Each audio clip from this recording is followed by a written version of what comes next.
Hallelujah. Good morning.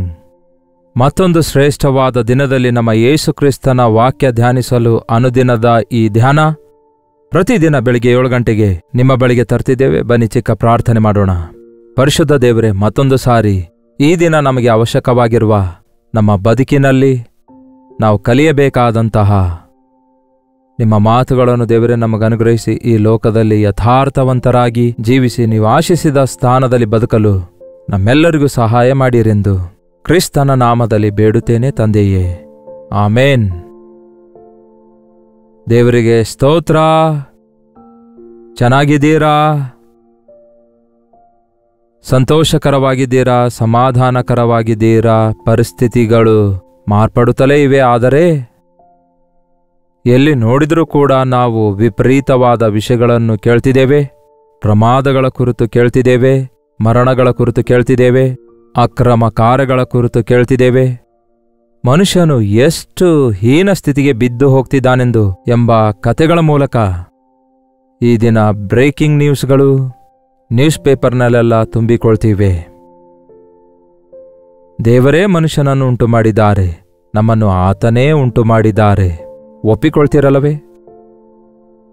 ಮತ್ತೆ ದೇವರು ಪರಿಶುದ್ಧನಾಗಿರುವುದಾದರೆ, ದೇವರು ಸಂಪೂರ್ಣನು ಪರಿಪೂರ್ಣನೂ ಆಗಿರೋದಾದರೆ, ಇಫ್ ಈಸ್ ಒಳ್ಳೆ ಕ್ರಿಯೇಟರ್ ಆಗಿರೋದಾದರೆ, ಮತ್ತೆ ಆತನು ಉಂಟು ಮಾಡಿರುವ ನಾವ್ಯಾಕೆ ಹೀಗಿದ್ದೇವೆ? ಒಂದು ಕಂಪನಿ ಪ್ರಾಡಕ್ಟ್ ಸರಿಯಾಗಿಲ್ಲದಿದ್ದರೆ ಆ ಕಂಪನಿಗೆ ಬೈತಾರಲ್ಲವೇ?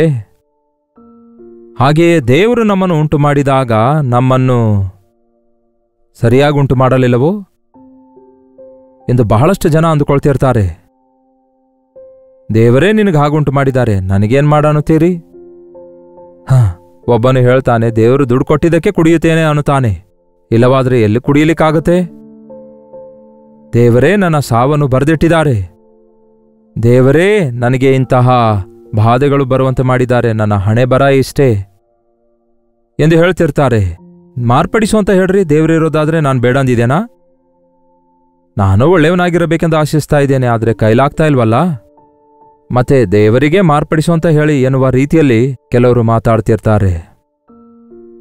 ಯಾವಾಗ ನೋಡಿದ್ರೂ ದೇವರನ್ನೇ ನಿಂದಿಸುತ್ತಲೇ ಇರಬೇಕೋ? ಆತನ ಶ್ರೇಷ್ಠತೆಯನ್ನು ನಾವು ಗುರುತಿಸಲಾರದೆ ಆತನ ವಿಷಯದಲ್ಲಿ ನಾವು ಸಂದೇಹ ಪಡುತ್ತಿರುವುದಾದರೆ, ಒಳ್ಳೆಯದನ್ನು ಮಾಡುವಂತಹ ಆತನನ್ನೇ ನಾವು ಒಂದು ವೇಳೆ ತಳ್ಳಿ ಹಾಕುತ್ತಾ ಇರುವುದಾದರೆ, ಒಳ್ಳೆಯದನ್ನು ಮಾಡುವ ಕರ್ತನನ್ನು ನಾವು ತಳ್ಳಿ ಹಾಕುವುದಾದರೆ ಏನಾಗ್ತದೆ ನಮ್ಮ ಗತಿ? ಅದನ್ನು ಗುರುತಿಸುತ್ತಾ ಇಲ್ಲ ಮಾನವನು. ನೋಡಿ ಪ್ರಿಯರೇ, ಚಿಕ್ಕ ಮಕ್ಕಳಿಗಾಗಿ ತಂದೆ ತಾಯಿಗಳು ಎಷ್ಟೋ ಕೆಲಸಗಳನ್ನು ಮಾಡ್ತಾರೆ. ಚಿಕ್ಕವರಾಗಿರುವಾಗ ನಿಮಗೂ ನನಗೂ ಕೂಡ ಅಮ್ಮ ಹಾಗೆ ಮಾಡಿರ್ತಾರಲ್ಲವೇ? ತೊಳೆದು ಒರೆಸಿ ಅಡಿಗೆ ಮಾಡಿ ಬಡಿಸಿ ಎಷ್ಟೋ ಚಾಕ್ರಿ ಮಾಡಿರುತ್ತಾಳೆ. ಆದರೆ ಅದು ನಮಗೆ ಗೊತ್ತಾಗಲ್ಲ ಚಿಕ್ಕ ವಯಸ್ಸಿನಲ್ಲಿ. ಇನ್ನು ಕೆಲವರಾದರೂ ಮೆಂಟಲಿ ರಿಟೈರ್ಡ್ ಮಕ್ಕಳಿರ್ತಾರಲ್ಲವೇ, ಅಂದರೆ ಅವರ ಬ್ರೈನ್ ಬೆಳೆಯೋದಿಲ್ಲ, ಅವರಿಗೇನೂ ಅರ್ಥ ಆಗಲ್ಲ. ಅಂತಹ ಮಕ್ಕಳನ್ನು ಕೆಲವೊಂದು ತಂದೆ ತಾಯಿಗಳು 10 ವರ್ಷಗಳವರೆಗೂ 20 ವರ್ಷಗಳವರೆಗೂ 21 ವರ್ಷಗಳವರೆಗೂ ಚಿಕ್ಕ ಮಕ್ಕಳನ್ನು ಸಾಕಿದಂತೆ 20 ವರ್ಷಗಳವರೆಗೂ ಅವರನ್ನು ತೊಳೆಯುತ್ತಾ ಒರೆಸುತ್ತಾ ತಿನಿಸುತ್ತಾ ಅವರನ್ನು ಹೋರುತ್ತಾ ಅಬ್ಬಾ ಎಷ್ಟೋ ಪ್ರಯಾಸ ಪಡ್ತಾಳೆ ತಾಯಿ. ಆದರೆ ಆ ಮಗುವಿಗೆ ನನಗಿಷ್ಟೊಂದು ಚಾಕ್ರಿ ಮಾಡ್ತಿದ್ದಾಳೆ ನನ್ನ ತಾಯಿ ಎಂಬ ವಿಷಯ ಗೊತ್ತಾಗಲ್ಲ. ಏನಮ್ಮ ಯಾಕಿಷ್ಟು ಕಷ್ಟಪಡ್ತಿದ್ದೀರಿ ಎಂಬುದಾಗಿ ಅಂತಹ ತಾಯಂದಿರಿಗೆ ಕೇಳ್ನೋಡಿ. ನಾನು ಬಹಳ ಮಂದಿ ತಾಯಂದಿರಿಗೆ ನೋಡಿದ್ದೇನೆ, ನಮ್ಮ ಸಭೆಯಲ್ಲಿಯೂ ಇದ್ದಾರೆ. ಅವರನ್ನು ನೋಡಿದ್ರೆ ಬಹಳ ಬಾಧೆ ಉಂಟಾಗ್ತದೆ, ದಯೆ ಉಂಟಾಗತ್ತೆ. ಆದರೆ ಅವರು ಮಾತ್ರ ನಮಗೇನು ಭಾರವಿಲ್ಲ, ಇದು ನಮ್ಮ ಮಗು, ನಮ್ಮ ಮಗುವನ್ನು ಸಾಕುವುದು ನಮಗೆ ಭಾರವೋ, ನಾನು ಈ ಮಗುವಿನ ತಾಯಿಯಲ್ಲವೋ ಎಂಬುದಾಗಿ ಸ್ವಲ್ಪವೂ ಕೂಡ ಬೇಸರಗೊಳ್ಳದೆ ತನ್ನ ಮಗುವನ್ನು ಸಾಕಿ ಸಲಹುತ್ತಾಳೆ. ಏನಮ್ಮ, ಇಷ್ಟು ವರ್ಷಗಳಿಂದ ಈ ಮಗುವಿಗಾಗಿ ನೀವು ಕೆಲಸ ಮಾಡ್ತಿದ್ದೀರಲ್ಲವೇ?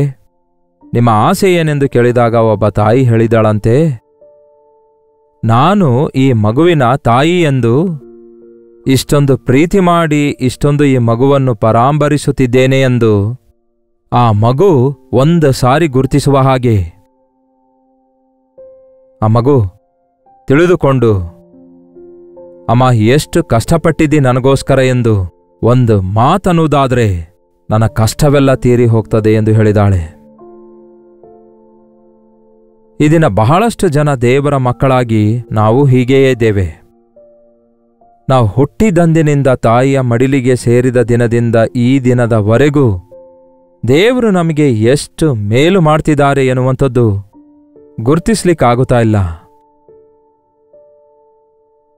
ನಾವು ಇನ್ನೂ ಚಿಕ್ಕ ಮಕ್ಕಳ ಹಾಗೆ, ಚಿಕ್ಕ ಮಕ್ಕಳಾದ್ರೆ ಗುರುತಿಸಲ್ಲ, ಆದರೆ ಈಗೋ ನಿಮಗೆ 30 ವರ್ಷಗಳಾದವು, 40 ವರ್ಷಗಳಾದವು, ವಿವಾಹಿತರಾದ್ರಿ, ದೇವರು ಮಕ್ಕಳನ್ನು ಕೊಟ್ಟರು, ಆಸ್ತಿಯನ್ನು ಕೊಟ್ಟರು, ಉದ್ಯೋಗ ಕೊಟ್ಟರು, ದೊಡ್ಡವರಾದ್ರಿ, ಆದರೂ ಇನ್ನೂ ಇವು ಎಲ್ಲಿಂದ ಬರ್ತಿವೆ, ಯಾರ ಪ್ರೀತಿಯಾಗಿದೆ ಎಂಬುದು ನೀವು ಇನ್ನೂ ಗುರುತಿಸಲಾರದಂತಹ ಸ್ಥಿತಿಯಲ್ಲಿರುವುದಾದರೆ, ನೀವಿನ್ನೂ ದೇವರನ್ನು ಸ್ತುತಿಸಲಾರದ ಸ್ಥಿತಿಯಲ್ಲಿರುವುದಾದರೆ ಅದು ಎಂತಹ ಬಾಧೆಕರವಾದ ವಿಷಯ ನೋಡಿ. ಯೇಸುವಿನ ಪ್ರೀತಿಯನ್ನು ರುಚಿ ನೋಡಿದವರು ಆತನನ್ನು ಸ್ತುತಿಸಲಾರದೇ ಇರುವುದಿಲ್ಲ. ಆದರೆ ನಮ್ಮಲ್ಲಿ ಅನೇಕರು ಆತನ ಪ್ರೀತಿಯನ್ನು ಗುರುತಿಸಲಿಕ್ಕಾಗುತ್ತಾ ಇಲ್ಲ. ನನಗೇನು ದೇವರು ಮಾಡಿದ್ದಾರೆ ಎನ್ನುವಂತೆಯೇ ನಾವು ಪ್ರವರ್ತಿಸುತ್ತೇವೆ, ಹುಚ್ಚರಂತೆ. ದೇವರ ಕೃಪೆ ಇಲ್ಲದಿದ್ದರೆ ನಾವು ಸಜೀವವಾಗಿ ಇರಲಿಕ್ಕಾಗ್ತಾ ಇರಲಿಲ್ಲ, ಆರೋಗ್ಯಕರವಾಗಿ ಇರಲಿಕ್ಕಾಗ್ತಿರಲಿಲ್ಲ. ಈಗ ನಾವು ಏನಾಗಿದ್ದೇವೋ ಅದು ಕೇವಲ ದೇವರ ಕೃಪೆಯಾಗಿದೆ.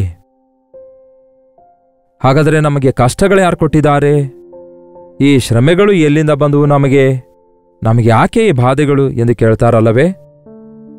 ಅಹೋ, ನಾವೇ ತಂದುಕೊಂಡು ಅವುಗಳಾಗಿವೆ. ಪ್ರಸಂಗಿಯ ಪುಸ್ತಕದಲ್ಲಿ 7ನೇ ಅಧ್ಯಾಯದ 29ನೇ ವಚನ ಹೇಳುತ್ತೆ, ಇದನ್ನು ಮಾತ್ರ ಕಂಡೆನು, ಅದೇನೆಂದರೆ ದೇವರು ಮನುಷ್ಯರನ್ನು ಯಥಾರ್ಥವಂತರನ್ನಾಗಿ ಸೃಷ್ಟಿಸಿದನು, ಆದರೆ ಅವರಾದರೂ ಬಹು ಯುಕ್ತಿಗಳನ್ನು ಕಲ್ಪಿಸಿಕೊಂಡಿದ್ದಾರೆ. ದೇವರು ನಮ್ಮನ್ನು ಯಥಾರ್ಥವಂತರನ್ನಾಗಿ ಹುಟ್ಟಿಸಿದ್ದಾರೆ, ಆರೋಗ್ಯವಂತರನ್ನಾಗಿ ಹುಟ್ಟಿಸಿದ್ದಾರೆ.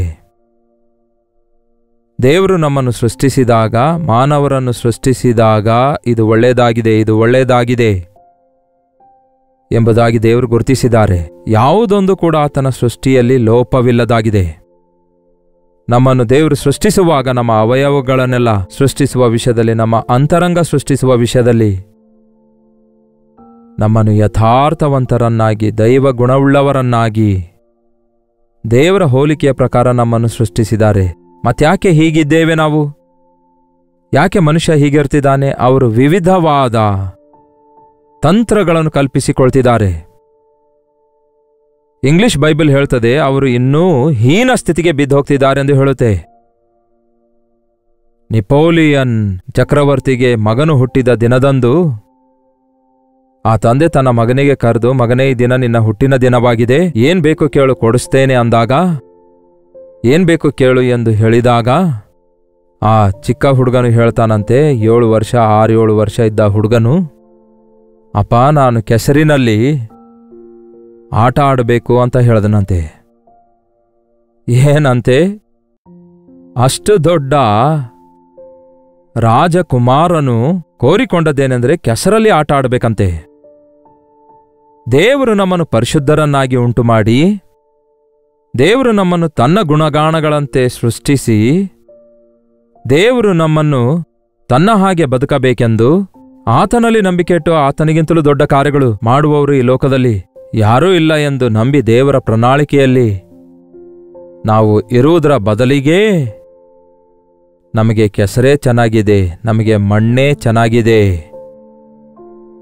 ನನಗೆ ಮತ್ತು ಪದಾರ್ಥಗಳೇ ಬೇಕು, ನಾನು ಕುಡಿಯುತ್ತೇನೆ, ಬ್ರ್ಯಾಂಡಿಯನ್ನು, ವಿಸ್ಕಿಯನ್ನು, ಸಿಗರೆಟ್ ಸೇದುತ್ತೇನೆ, ಡ್ರಗ್ ಸೇವನೆ ಮಾಡ್ತೇನೆ. ನೋಡಿ ಪ್ರಿಯರೇ, ಮನುಷ್ಯನು ಇವುಗಳಲ್ಲಿಯೇ ಆನಂದಿಸಲು ಪ್ರಯತ್ನಿಸುತ್ತಿದ್ದಾನೆ.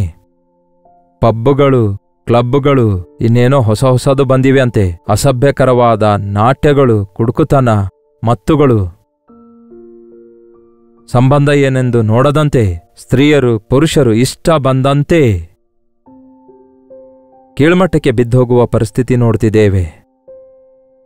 ಮನುಷ್ಯನು ಮೂರ್ಖತ್ವದಲ್ಲಿ ಏನಿದೆ ಆ ಮೂರ್ಖತ್ವದಲ್ಲಿ ಸಂತೋಷ ಹುಡುಕುತ್ತಾ ಇದ್ದಾನೆ ಹೊರತು ನಾವು ಎದಕ್ಕೋಸ್ಕರ ಸೃಷ್ಟಿಸಲ್ಪಟ್ಟಿದ್ದೇವೆ, ಯಾರ ಹೋಲಿಕೆಯಲ್ಲಿ ಸೃಷ್ಟಿಸಲ್ಪಟ್ಟಿದ್ದೇವೆ, ನಮ್ಮ ಗಮ್ಯ ಏನಾಗಿದೆ, ನಮ್ಮ ಗುರಿ ಏನಾಗಿದೆ ಎಂಬ ಗ್ರಹಿಕೆ ಇಲ್ಲದವರಾಗಿರುವುದಕ್ಕಾಗಿಯೇ ಮನುಷ್ಯರು ಅಂತಹ ಸ್ಥಾನಕ್ಕೆ ಬಿದ್ದು ಹೋಗುತ್ತಾ ಇದ್ದಾರೆ. ಹಾಳಾದ ಮನುಷ್ಯನು ಮತ್ತೊಬ್ಬನನ್ನು ಹಾಳು ಮಾಡುತ್ತಲೇ ಇರ್ತಾನಲ್ಲವೇ? ಕಳೆದ ತಿಂಗಳವರೆಗೂ ಮಾವಿನ ಸೀಸನ್ ಇತ್ತಲ್ಲವೇ? ನಮ್ಮ ಪುಟ್ಟಿಯೊಳಗೆ ಒಂದು ಕೊಳೆತೋದ ಮಾವಿನ ಹಣ್ಣು ಇರೋದಾದರೆ ನೀವು ನೋಡದೆ ಹಾಗೆ ಬುಟ್ಟಿಯಲ್ಲಿ ಇಡೋದಾದರೆ ಜೊತೆಗಿರುವ ಎಲ್ಲ ಮಾವಿನ ಹಣ್ಣುಗಳು ಕೂಡ ಕೊಳೆತು ಹೋಗ್ತಾವಲ್ಲವೇ? ಆ ಒಂದು ಕೊಳಕು ಎಲ್ಲ ಹಣ್ಣಿಗೂ ಅಂಟಿಕೊಳ್ತದಲ್ಲವೇ? ಹಾಗೆ ಬಹಳ ಸಾರಿ ನಮಗೆ ಗೊತ್ತಾಗಲಾರ್ದ ಹಾಗೆ ನಾವು ಇತರರ ಮೇಲೆ ಬ್ಯಾಡ್ ಇನ್ಫ್ಲುಯೆನ್ಸ್ ತರುತ್ತಿರ್ತೇವೆ. ತಂದೆ ತಾಯಿಗಳೇ ಇದನ್ನ ಬಹಳಷ್ಟು ಜನರಿಗೆ ಆತಂಕಕರವಾಗಿದ್ದಾರೆ. ಮಗನ್ಯಾಕೆ ಹೀಗೆ ತಯಾರಾದನು ಅನ್ನುತ್ತೇವೆ. ಆದರೆ ನೀವು ಬೆಳೆಸಿರುವ ವಿಧಾನ, ನಿಮ್ಮ ಪ್ರವರ್ತನೆ, ನೀವು ನಡೆದುಕೊಂಡ ವಿಧಾನದ ಮೇರೆಗೆ ಆ ಮಕ್ಕಳು ಯೋಗ್ಯರಾದರೂ ಆಗುತ್ತಾರೆ, ನೀಚರಾದರೂ ಆಗುತ್ತಾರೆ, ಭ್ರಷ್ಟರಾದರೂ ಆಗುತ್ತಾರೆ. ದೇವರು ನಮ್ಮನ್ನು ಸೃಷ್ಟಿಸಿದಾಗ ತನ್ನ ಆಕಾರದ ಮೇರೆಗೆ, ತನ್ನ ಹೋಲಿಕೆಯ ಮೇರೆಗೆ ಸೃಷ್ಟಿಸಿದ್ದಾರೆ. ನನ್ನನ್ನು ಹಿಂಬಾಲಿಸಿರಿ ಎಂದಿದ್ದಾರೆ, ಹುಡುಕಿರಿ ಅಂದಿದ್ದಾರೆ, ನನ್ನನ್ನು ಬೇಡಿಕೊಳ್ಳಿರಿ ಅಂದಿದ್ದಾರೆ, ನನಗೆ ಬೇಡಿಕೊಳ್ಳಿರಿ ಅಂದಿದ್ದಾರೆ, ನನ್ನ ಮಾರ್ಗಗಳನ್ನು ಗಮನಿಸಿರಿ, ನನ್ನ ಆಜ್ಞೆಗಳನ್ನು ಪಾಲಿಸಿರಿ ಅಂದಿದ್ದಾರೆ, ನನ್ನ ಸಲಹೆಗಳನ್ನು ಪಾಲಿಸಿರಿ, ನನ್ನ ಗದರಿಕೆ ಕೇಳಿ ತಿರುಗಿಕೊಳ್ಳಿರಿ ಅಂದಿದ್ದಾರೆ. ಬೇಸತ್ತು ಹೋಗಿದ್ದೀರಿ ನೀವು, ಕುಗ್ಗಿ ಹೋಗಿದ್ದೀರಿ ನೀವು, ಹಾಳಾಗಿ ಹೋಗ್ತಿದ್ದೀರಿ ನೀವು, ಕೆಟ್ಟು ಹೋಗ್ತಾ ಇದ್ದೀರಿ ನೀವು, ತಿರುಗಿ ಬನ್ನಿರಿ ಅನ್ನುತ್ತಾರೆ. ನನ್ನ ಕೈಗಳನ್ನು ನಿಮಗೋಸ್ಕರ ಚಾಚಿ ಇಟ್ಟಿದ್ದೇನೆ. ಎಲೆ ಕಷ್ಟಪಡುವವರೇ, ಹೊರೆ ಹೊತ್ತವರೇ, ನೀವೆಲ್ಲರೂ ತಿರುಗಿ ಬನ್ನಿರಿ. ನಾನು ನಿಮಗೆ ವಿಶ್ರಾಂತಿಯನ್ನು ಕೊಡ್ತೇನೆ, ನಾನು ನಿಮಗೆ ನೆಮ್ಮದಿಯನ್ನು ಕೊಡ್ತೇನೆ, ನಾನು ನಿಮ್ಮನ್ನು ಸ್ವಸ್ಥಪಡಿಸುತ್ತೇನೆ, ನಾನು ನಿಮ್ಮನ್ನು ಆದರಿಸುತ್ತೇನೆ, ನಾನು ನಿಮಗೆ ಕಳೆದುಕೊಂಡದೆಲ್ಲ ಕೊಡ್ತೇನೆಂದು ಹೇಳಿದ ದೇವರು ಕರೆಯುತ್ತಲೇ ಇದ್ದಾರೆ. ಪ್ರಿಯರೇ, ಇಂತಹ ವಾಕ್ಯ ನೀವು ಕೇಳ್ತಾ ಇರುವಾಗ ಇದು ಏನೋ ಭಕ್ತಿಯ ವಾಕ್ಯ ಅಂದ್ಕೊಳ್ಬೇಡಿರಿ, ಸುಮ್ಮನೆ ಕಾಲಕ್ಷೇಪ ಅಂದ್ಕೊಳ್ಬೇಡಿ. ನೀವು ಯಾರು ಎಲ್ಲಿದ್ದೀರಿ ಎಂದು ನನಗೆ ಗೊತ್ತಿಲ್ಲ, ಆದರೆ ಕರ್ತನಿಗೆ ಎಲ್ಲ ಗೊತ್ತು. ನಿಮ್ಮನ್ನು ಕರೆಯುತ್ತಿದ್ದಾರೆ ಈ ದಿನ. ನಿಮಗೇ ಗೊತ್ತು ನಿಮ್ಮ ಜೀವಿತದಲ್ಲಿ ನೀವು ಎಷ್ಟು ಬೇಸತ್ತು ಹೋಗಿದ್ದೀರೆಂದು. ಇದು ಅಲ್ಲ ಅದು, ಅದು ಅಲ್ಲ ಇದು, ಇದು ಅಲ್ಲ ಅದು ಎಂದು ಎಲ್ಲಾ ಪ್ರಯತ್ನ ಮಾಡಿ ವಿಫಲರಾದಂತಹ ಪರಿಸ್ಥಿತಿಯೊಳಗೆ ಸಿಕ್ಕಾಕೊಂಡಿದ್ದೀರೇನೋ. ಎಲ್ಲಿದೆ ಸಮಾಧಾನ ಅಂದ್ಕೊಂಡು ಏನೇನೋ ಮಾಡಿ ಕೊನೆಗೆ ಇರುವುದನ್ನು ಕೂಡ ಕಳೆದುಕೊಂಡಿರುವ ಪರಿಸ್ಥಿತಿಯೊಳಗೆ ಬಿದ್ದಿದ್ದೀರೇನೋ. ಕರ್ತನು ಈ ದಿನ ನಿಮ್ಮನ್ನು ಕರೆಯುತ್ತಿದ್ದಾರೆ. ನನ್ನಲ್ಲಿ ನಂಬಿಕೆ ಇಡೀರಿ, ನನಗೆ ಮೊರೆ ಇಡಿರಿ, ನಾನು ನಿಮಗೆ ಉತ್ತರಿಸುತ್ತೇನೆ ಅನ್ನುತ್ತಾರೆ. ದೇವರ ಗುಣಗಾನಗಳನ್ನು ತಿಳಿದುಕೊಳ್ಳಬೇಕಾದರೆ ದೇವರ ವಾಕ್ಯ ಓದಬೇಕು. ಪ್ರಿಯರೇ, ದೇವರು ನಮ್ಮ ವಿಷಯದಲ್ಲಿ ನಾವು ಹೇಗೆ ಬದುಕಬೇಕು, ಆತನ ಉದ್ದೇಶ ಏನೆಂದು ತಿಳಿದುಕೊಳ್ಳಬೇಕಾದರೆ ಆತನ ವಾಕ್ಯವನ್ನು ಓದಿ ನೋಡಿರಿ. ಆತನ ವಾಕ್ಯ ನಮ್ಮನ್ನು ನಡೆಸುತ್ತದೆ, ಅದು ನಮ್ಮ ಪಾದಗಳನ್ನು ಸ್ಥಿರಪಡಿಸುತ್ತದೆ, ನಮಗೆ ತಿಳುವಳಿಕೆ ಕೊಡುತ್ತದೆ, ನಮಗೆ ಜ್ಞಾನ ಕೊಡುತ್ತದೆ, ನಮಗೆ ಕೃತಜ್ಞತೆಯನ್ನುಂಟು ಮಾಡುತ್ತೆ. ಯೇಸುವಿನ ಕಡೆಗೆ ನೋಡಿರಿ. ಮತ್ತಾಯ, ಮಾರ್ಕ, ಲೂಕ, ಯೋಹಾನ ಸುವಾರ್ತೆಗಳನ್ನು ಓದು ನೋಡಿ. ಹೇಗೆ ಯೇಸು ಕ್ರಿಸ್ತನು ಜೀವಿಸಿದ್ದಾರೆಂದು, ಹೇಗೆ ಸ್ಪಂದಿಸಿದ್ದಾರೆಂದು, ಹೇಗೆ ಪ್ರತಿಸ್ಪಂದಿಸಿದ್ದಾರೆಂದು, ಯಾರೊಂದಿಗೆ ಹೇಗೆ ಮಾತಾಡಿದ್ದಾರೆ, ಯಾವ ರೀತಿಯಾಗಿ ಜೀವಿಸಿದ್ದಾರೆ ಎಂದು ಗಮನಿಸುವುದಾದರೆ ಒಬ್ಬ ನಿಜವಾದ ಪರಿಪೂರ್ಣನಾದ ವ್ಯಕ್ತಿ, ದೇವರ ಆಕಾರದಲ್ಲಿ ದೇವರ ಸ್ವರೂಪದಲ್ಲಿ ಸೃಷ್ಟಿಸಲ್ಪಟ್ಟ ವ್ಯಕ್ತಿ ಹೇಗೆ ಬದುಕಬೇಕೆಂದು ಬದುಕಿ ತೋರಿಸಿದ್ದಾರೆ. ನಿಮ್ಮ ಶತ್ರುಗಳನ್ನು ಪ್ರೀತಿಸಿರಿ, ನಿಮ್ಮನ್ನು ಹಿಂಸೆಗೊಳಿಸುವವರಿಗಾಗಿ ಪ್ರಾರ್ಥಿಸಿರಿ, ನಿಮಗೆ ಎರಡಿದ್ರೆ ಒಂದನ್ನು ಕೊಡಿರಿ, ನಿಮಗೆ ಒಂದು ಕೆನ್ನೆ ಮೇಲೆ ಹೊಡೆದ್ರೆ ಮತ್ತೊಂದು ಕೆನ್ನೆಯನ್ನು ತೋರಿಸಿರಿ, ನಿಮಗೆ ಯಾರಾದರೂ 1 ಮೈಲು ಬಾ ಅಂತ ಬಲವಂತ ಮಾಡಿದ್ರೆ 2 ಮೈಲನ್ನು ನಡೆಯಿರಿ ಎಂಬ ಆತನ ಮಾತುಗಳು ದೈವಿಕತೆಯನ್ನು ತೋರಿಸುತ್ತವೆ. ದೇವರನ್ನು ನಂಬಿದ್ದೇವೆ ಎಂದು ಹೇಳಿಕೊಳ್ಳುವ ನಾವು ಯೇಸು ಕ್ರಿಸ್ತನ ಮಾರ್ಗದಲ್ಲಿ ನಡೆಯಬೇಕು, ಕೃತಜ್ಞತೆಯುಳ್ಳವರಾಗಿ ಇರಬೇಕು. ಅಷ್ಟೇ ಹೊರತು ಹುಚ್ಚರಂತೆ ನನಗೇನು ಮಾಡಿದ್ದಾರೆ ದೇವರು ಅನ್ನುತ್ತಾ ಎಷ್ಟೇ ಮೇಲು ಮಾಡಿದರೂ ಕೂಡ ಗ್ರಹಿಸಲಾರದಂತಹ ಸ್ಥಿತಿಯಲ್ಲಿ ಇರುವವರಾಗಿ ಇರಬಾರದು. ಆ ಮೆಂಟಲಿ ರಿಟೈರ್ಡ್ ಪೀಪಲ್, ಮೆದುಳು ಬೆಳೆಯದೇ ಇರುವಂತಹ ಮಕ್ಕಳು, ಆ ತಾಯಿ ಮಾಡಿದ ಚಾಕರಿ ಎಷ್ಟೆಂದು ತಿಳಿಯಲಾರದ ಹಾಗೆ ನಮ್ಮಲ್ಲಿ ಅನೇಕರು ಅದೇ ರೀತಿಯಾದ ಹುಚ್ಚರಂತೆಯೇ ಉಳ್ಕೊಳ್ತಿದ್ದೇವೆ. ಕರ್ತನು ಈ ದಿನ ನಿಮ್ಮ ಮನೋನೇತ್ರಗಳನ್ನು ಬೆಳಗಿಸಿ ನಿಮ್ಮನ್ನು ಆಧರಿಸುವ ಕರ್ತನನ್ನು, ನಿಮಗಾಗಿ ಪ್ರಾಣ ಕೊಟ್ಟ ಕ್ರಿಸ್ತನನ್ನು ಅರಿತುಕೊಳ್ಳುವ ಹಾಗೆ ತನ್ನ ಕಾರ್ಯ ನಿಮ್ಮ ವಿಷಯದಲ್ಲಿ ನೆರವೇರಿಸಬೇಕೆಂದು ಆಶಿಸುತ್ತಿದ್ದಾರೆ. ಬನ್ನಿ ಪ್ರಾರ್ಥಿಸೋಣ. ಪರಿಶುದ್ಧ ದೇವರೇ, ಪ್ರೀತಿಯುಳ್ಳ ತಂದೆಯೇ, ನಮ್ಮ ಜೀವಿತದಲ್ಲಿ ಎಷ್ಟು ಉಪಕಾರ ಹೊಂದುತ್ತಿದ್ದೇವೆಂದು ಮೇಲಿಂದ ಮೇಲೆ ನಾವು ಮರೆತು ಹೋಗುತ್ತಲೇ ಇದ್ದೇವೆ. ಒಂದು ರೀತಿಯಲ್ಲ, ಎಲ್ಲಾ ರೀತಿಯಲ್ಲಿ ನಮ್ಮನ್ನು ನಿಮ್ಮ ಕೃಪೆಯಿಂದ ಭದ್ರಪಡಿಸುತ್ತಲೇ ಇದ್ದೀರಿ. ಆದರಿಸುತ್ತಾ, ಎಚ್ಚರಿಸುತ್ತಾ, ಪೋಷಿಸುತ್ತಾ, ಸಂರಕ್ಷಿಸುತ್ತಾ ಇದ್ದೀರಿ. ಈ ಸ್ಥಾನದಲ್ಲಿ ನಾವಿರುವುದಕ್ಕಾಗಿ ಕಾರಣವು ನೀವೇ ಆಗಿದ್ದೀರಿ ಎಂದು ಗುರುತಿಸಲು ಸಹಾಯ ಮಾಡಿರಿ. ನಿಮ್ಮನ್ನು ಸ್ತುತಿಸಲು ಸಹಾಯ ಮಾಡಿರಿ. ದಾರಿ ತಪ್ಪಿದಾಗ ದೇವರೇ, ನಾವು ತಕ್ಷಣವೇ ಗ್ರಹಿಸಿಕೊಳ್ಳುವ ಹಾಗೆ ಪಶ್ಚಾತ್ತಾಪಪಟ್ಟು ನಿಮ್ಮ ಪಾದ ಸನ್ನಿಧಿಗೆ ಸೇರಲು ಸಹಾಯ ಮಾಡಿರಿ. ಗಮ್ಯ ಇಲ್ಲದವರಾಗಿರದಂತೆ ಕ್ರಿಸ್ತನನ್ನು ಹೊಂದಿದವರಾಗಿ ಬದುಕಲು ನಮ್ಮಲ್ಲಿ ಪ್ರತಿಯೊಬ್ಬರಿಗೂ ಸಹಾಯ ಮಾಡಿರೆಂದು ಕ್ರಿಸ್ತನ ನಾಮದಲ್ಲಿ ಬೇಡುತ್ತೇನೆ ತಂದೆಯೇ, ಆಮೇನ್. ತಂದೆಯಾದ ದೇವರ ಪ್ರೀತಿಯು, ಮಗನಾಗಿರುವ ಕ್ರಿಸ್ತನ ಕೃಪೆಯೂ, ಆದರಣೆಕರ್ತನಾದ ಪವಿತ್ರಾತ್ಮನ ಸಹವಾಸವು ಕೂಡಿ ಬಂದಿರುವ ನಮ್ಮೆಲ್ಲರ ಸಂಗಡ ಇಂದಿಗೂ ಸದಾಕಾಲಕ್ಕೂ ನೆಲೆಯಾಗಿರಲಿ. ಆಮೇನ್. ದೇವರಿಗೆ ಸ್ತೋತ್ರ. ನೀವು ಎಲ್ಲಿಂದ ವೀಕ್ಷಿಸ್ತಾ ಇದ್ದೀರಿ ಎಂದು ನಿಮ್ಮ ಹೆಸರು ಲೈವ್ ಚಾಟ್ನಲ್ಲಿ ಟೈಪ್ ಮಾಡಿರಿ. ತಪ್ಪದೇ ನೀವು ನಿಮ್ಮ ಹೆಸರುಗಳನ್ನು ಲೈವ್ ಚಾಟ್ನಲ್ಲಿ ಟೈಪ್ ಮಾಡಿರಿ. ಹಾಗೆ ನಿಮ್ಮ ಪ್ರಾರ್ಥನಾ ಮನವಿಗಳನ್ನು, ಭಾರಗಳನ್ನು 8939731313 ನಂಬರ್ಗೆ, ಇತರ ದೇಶದಿಂದಲೂ ಸಹ ವೀಕ್ಷಿಸುವುದಾದರೆ ಕೊಡಲ್ಪಟ್ಟ ಇದೇ ನಂಬರ್ಗೆ ಒಂದು ಟೆಕ್ಸ್ಟ್ ಆಗಲಿ, ವಾಯ್ಸ್ ಮೆಸೇಜ್ ಆಗಲಿ ವಾಟ್ಸಪ್ ಕಳಿಸುತ್ತಾ ಇರಿ. ಅವೆಲ್ಲವುಗಳನ್ನು ನಾವು ಪರಿಶೀಲಿಸ್ತಿದ್ದೇವೆ, ಪ್ರಾರ್ಥಿಸ್ತಿದ್ದೇವೆ. ದೇವರು ಆಶಿಸಿದ ಸ್ಥಾನದಲ್ಲಿ ಜೀವಿಸೋಣ, ದೇವರಿಗೋಸ್ಕರ ಜೀವಿಸೋಣ, ಪರಿಶುದ್ಧರಾಗಿ ಜೀವಿಸೋಣ. ಈ ಲೋಕ ಬಿಟ್ಟಾಗ ಪರಲೋಕ ವಾರಸುದಾರರಾಗಿ ಸೇರೋಣ. ನಿಮಗೋಸ್ಕರ ಪ್ರತಿದಿನ ಈ ರೀತಿ ಅನುದಿನದ ಧ್ಯಾನ ಎಂಬ ಕಾರ್ಯಕ್ರಮ ಪ್ರಸಾರ ಮಾಡುತ್ತಲೇ ಇದ್ದೇವೆ. ಒಳ್ಳೆ ಸಂದೇಶಗಳ ಮೂಲಕ ದೇವರು ಮೇಲಿಂದ ಮೇಲೆ ನಮ್ಮ ಒಬ್ಬೊಬ್ಬರ ಸಂಗಡ ಮಾತಾಡ್ತಿದ್ದಾರೆ. ಹಾಗಾಗಿ ಈ ಕಾರ್ಯಕ್ರಮ ನಿಮ್ಮ ಸ್ನೇಹಿತರಿಗೂ ನಿಮ್ಮ ಬಂಧು ಮಿತ್ರರಿಗೂ ಕೂಡ ತಿಳಿಯಪಡಿಸಿ. ಅಲ್ಲಿವರೆಗೂ ದೇವರ ಮಹಾಕೃಪೆ ನಿಮ್ಮೆಲ್ಲರೊಂದಿಗಿರಲಿ.